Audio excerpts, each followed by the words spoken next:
Bom dia, estimados amigos, paroquianos, um bom amanhecer. Hoje, dia 21 de novembro, a apresentação da Bem-aventurada Sempre Virgem Maria.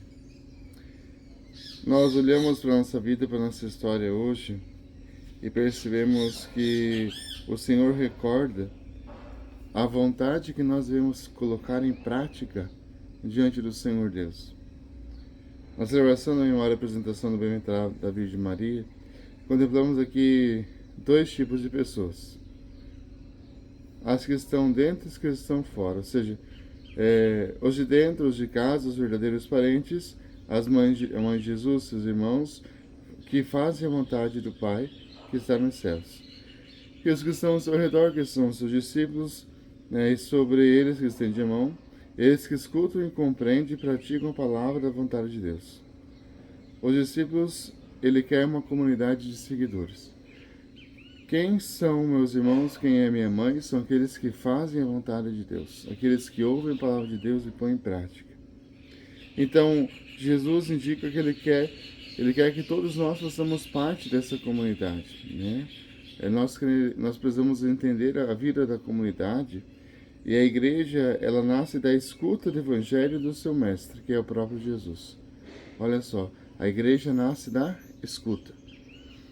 E Jesus não expulsa os fariseus nem seus parentes sanguíneos, mas afirma que os verdadeiros familiares são os que fazem a vontade do Pai, refletindo: como batizado, como igreja, eu escuto a palavra de Deus, pondo em prática para que seja o quê? Membro da família de Jesus. E a nossa comunidade é espaço e tempo adequado para a leitura. Eu consigo viver a palavra de Deus, eu consigo discernir a palavra de Deus. Porque se eu não consigo ter tempo para escutar a palavra de Deus, ter tempo para ouvir o que Jesus tem a me falar, se eu não coloco em prática a ação de Jesus na minha vida e na minha história, como é que eu vou ser um bom cristão? Como é que eu vou fazer parte da comunidade de Jesus? Ontem à noite nós tínhamos uma formação sobre o novo missal romano, sabe? Muito interessante. E aprendemos muito e nos ensina que precisamos mais ouvir, né? Ouvir a palavra de Deus, né? O que é centralidade da nossa vida como cristão é Cristo. A centralidade da nossa vida como cristão é o que? É a Eucaristia, é o altar. O altar é o centro, ou seja, o altar sempre será o centro de nossa vida, porque é o próprio Cristo. Então por isso que o altar ele é consagrado com o óleo do crisma, porque ele é o centro, né? É o próprio Cristo, né?